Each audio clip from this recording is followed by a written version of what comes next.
আমাদের বাড়িতে সানডেটা একটু লেট করেই স্টার্ট হয়। বেশিরভাগ সানডেতেই ঘুরতে চলে যায় বলে ব্রেকফাস্টটা খুব হালকা হয়। তবে এখন যেহেতু বাচ্চাদের পরীক্ষা চলছে, এখন তো আর বেরোনোর কোনো প্ল্যান নেই। তাই ব্রেকফাস্টে যে কি বানাবো ভেবেই পাচ্ছিলাম না। অনেকটা লেট হয়ে গেছে, তাই ঝটপট বানানোর জন্য ফ্রেঞ্চ টোস্ট একটা গুড অপশন।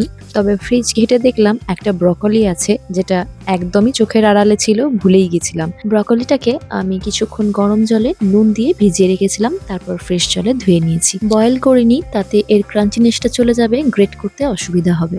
আর এমনি ব্রকলি বয়েল করে দিলে তো বাচ্চারা খায় না, তার থেকে এইভাবে গ্রেট করে দিলে ওদের খুব সুন্দর মজা করে খাওয়াটাও হয়ে যাবে। আর আমি এখন যেই টেকনিকে ফ্রেঞ্চ টোস্টটা বানাচ্ছি, আমার মতে this is the best technique. ডিমের সাথে অনেক কিছু অ্যাড করা যায়, যার জন্য ব্রেকফাস্টটা বেশ হেভি হয়। আর এই টেকনিকে করলে ফ্রেঞ্চ টোস্টের সাথে চিজটাও খুব সুন্দরভাবে চলে যায়, যার জন্য এটা খেতে আরও টেস্টি হয়ে যায়।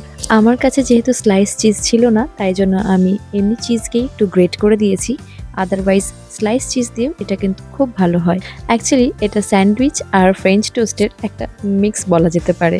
ব্রকলি সিজন তো প্রায় শেষ হয়ে এলো, বাকি যে ব্রকলিটা আছে ওটা দিয়েও খুব তাড়াতাড়ি কিছু একটা বানিয়ে নিতে হবে, না হলে ওটা আবার নষ্ট হয়ে যাবে। আশা করি রেসিপিটা আপনাদের ভালো লেগেছে। তো চলুন আজকের ব্লগটা এখানেই শেষ করি। See you next blog. Tata.